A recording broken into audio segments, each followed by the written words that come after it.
Dahil marami kaming balat ng pakwan guys, dahil mainit ngayon. So laging bumibili ng pakwan ng aking asawa.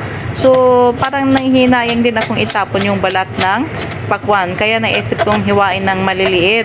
Tapos sabi ko, ibigay ko nga ito sa aking mga manok kung kakain pa sila. So ayan, hiniwa ko siya ng maliliit, ganyan kaliit.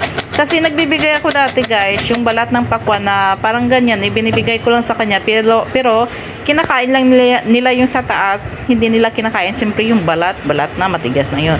So try kong hiwain ng maliit para sabi ko, makain nila lahat. So ganyan, para magkasya sa lalamunan nila.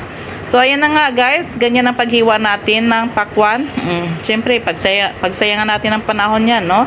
Dahil sa mahal ng mga bilihin ngayon, lalo na yung mga feeds ng mga manok. So try din nating gawa ng paraan para makatipid-tipid tayo. So ayan, nilalagay ko sa lagayan ng kanilang pagkain. Setting na natin kung kakain sila o hindi.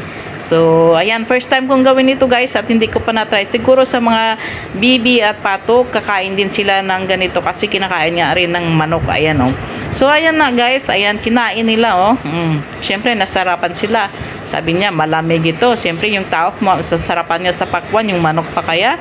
So ayan na nga guys, ayan, naubos nila ng kain yan. At saka may itlog pala akong nakita. Kung hindi ako nakapag-video, hindi ko pa nakita yung itlog. Nangiitlog nga pala itong aking mga manok guys. Ayan. So, kailangan busog lagi para laging maitlog araw-araw, no?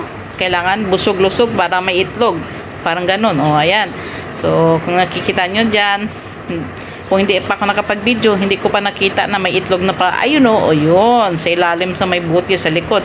Minsan tinatago